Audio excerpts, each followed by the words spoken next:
Hurricane. Hurricane. Hurricane. Hurricane. Hurricane, and yeah, it's hurricane. Hurricane, Gus. It's a hurricane. Okay, Andrew, it's pronounced hurricane. Hurricane. Hurricane. Hurricane. Hope that helps. Hurricane. Growing up, Rhode Island, hurricane. Everyone said it. You heard them. You heard them all. It's all hurricane, hurricane, hurricane. Well, since I have moved out west, I figured what better way to kick off Gus Goes West than to figure out why here it's hurricane. Not hurricane, hurricane. And I get to figure out what the heck. Here we go in 3, 2, 1. Hurricane. Hurricane. I grew up saying hurricane. They were the storms. Everyone else, you just heard it. Hurricane. But moving here out west, I learned that you don't call it hurricane, it's hurricane. A little different. The way the story goes, just a brief one, is as the settlers were coming in, wind blew the guy's hat off, said it was like a hurricane. And it just kind of stuck sense. So I figure what better way to kick off Gus Goes West than to kind of get a little more of the history at the Hurricane Pioneer Museum. Phyllis, thank you first for joining me, director of the Hurricane Valley Pioneer Museum. I just wanted to ask, I grew up in New England. We're known for our accents. Everyone has the Boston accent, but we say hurricane. What's the difference between hurricane and hurricane? Why hurricane? Well, that's a very old story. And here, our story began in the early 1860s. And the wind blows, and that's why the hurricane.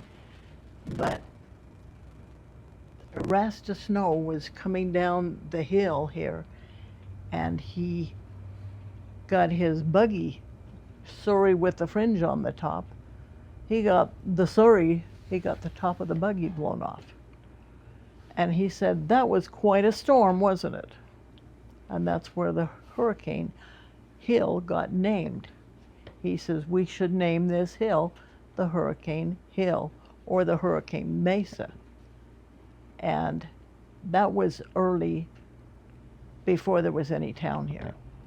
And after they built the town, they chose a name, and they had several names. They had Pearl City, they had Lake City, and they had Hurricane. And they voted to name the town Hurricane after the hill, which was named for a windstorm. And if you look outside on the signage out there, you'll find a sign that says the town that was named for a storm. But the people here, as they moved here, they were from New England, and they were from England. My ancestors came from England, and they had an English accent, and they called it Hurricane. So now you have three names: Hurricane, Hurricane, and Hurricane. Hurricane. And people have argued this point for many, many years. And one time, there was some men in a car coming into town, just passing through, and they were talking about this very question. And they said, let's stop here at a restaurant and ask the waitress how to say the name of this place. We want to say it right. And they did. And they said to the waitress, tell us slow and distinct, how do you say the name of this place? And the lady said, Dairy Queen. That was the name of the place they were in. So you say it any way you want to, but we're glad you came. You guys are very welcoming. That's been something, as you said, your ancestors came here from England. Your ancestors were one of the first ones here. Has this always been like a very welcoming place? That's been the biggest eye-opener to me, is how welcoming everyone's been. Yes, Yes. And so he's kind of just talking about the history of it. What's been your favorite part about the town in this area? What do you love about it that brings you back? Well, I call it home. I don't call it hurricane or hurricane or anything else. I just call it home. That's my favorite thing. And when I was a child, my dad had moved from here down into Arizona, and it was like coming home when we came back to see Grandpa and Grandma. And we would come back and see our family. We would come back and bottle peaches. The people wanted to live here to grow fruit. And my ancestors had lots of fruit and pecans, almonds, figs. They grew everything they could possibly grow. And you can grow almost anything here except citrus. And it got too cold for citrus. So my favorite part is that my ancestors were here and that we like to come back. And then it's a family-orientated place, and that it's just home. And you talk about it being home. Not only are you the director, you started this place. This is kind of like we were saying. This is your baby here. There's been a lot of people, and we have recently written a book. Some of the ladies that have been here have helped me go through all of the records from the time the museum started in 1986. Oh, wow. And we have written a book about the history of this museum. Oh, wow. And one of the exciting things about it was a little note that we found that said there was a time capsule. And it didn't say where the time capsule was, but it said all the things that were in it. And the things that they put in a time capsule were mostly paper.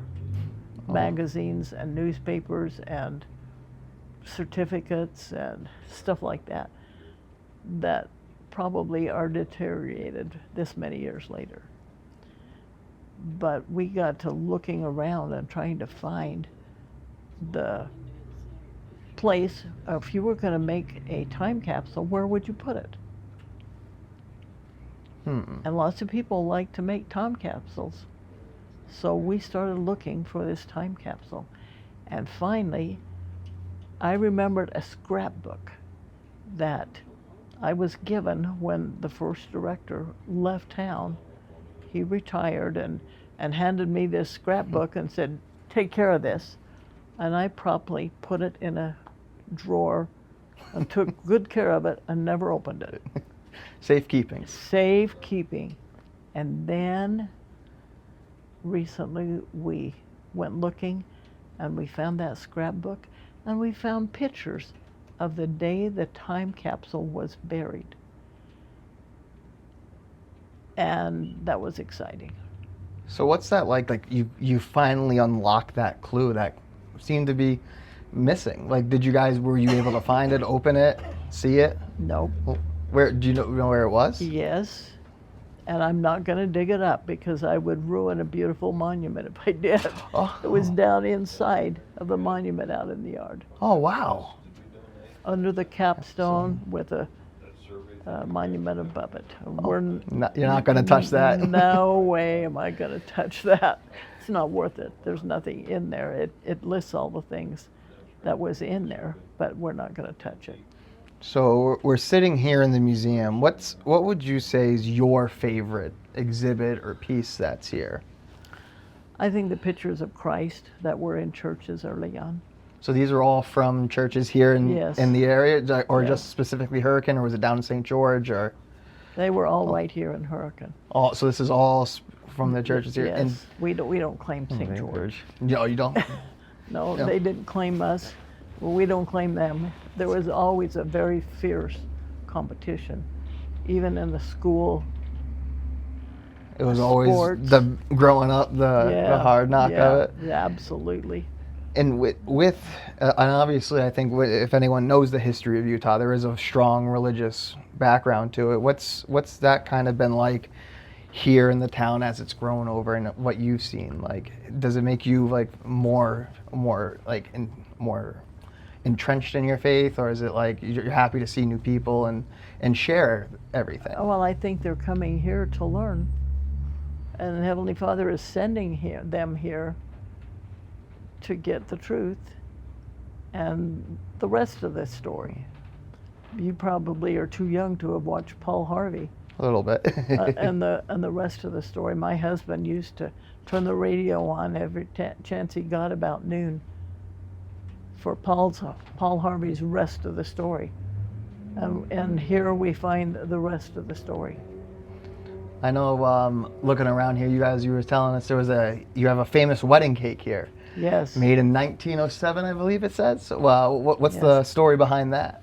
Well, the sign there says that it's a fruit cake, and it was served. It was a 4-layer fruit cake, and they served what they wanted to at the wedding, and then they took home the top layer and put it on the bookshelf, and it just stayed there. You know, the attitude of you might need it someday. They didn't need it, so we get to see it now. Hey, that's a pretty cool thing that it's still intact too. It is intact. There was no electricity here until 1911. Oh, wow. 17, wasn't it? 1917. And the people moved here in 1906, so that's 11 years that they had no electricity. How would you like to live here with no coolers, no heaters? Oh, that would.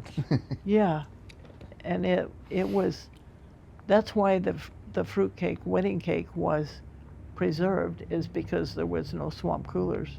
There was no humidity. It's very, very dry, arid country. Even back when we used to get rain and snow, it was still dry country. And that's why the wedding cake survived on the bookshelf of that family home. If you had one little piece of advice for someone who may be traveling through Hurricane on their way to the national park, what would you tell them to make sure is like the one thing you have to see while you're here? The wedding cake. The wedding cake? The wedding cake. We used to have a big sign out on the door that said, "We have the cake." And we would have people come in looking for this cake. And now it's 30 years older.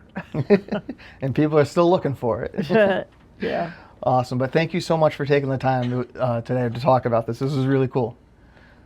Anything else you want to know? Anything else you want to tell me? I'll listen to anything you want to tell me at this point.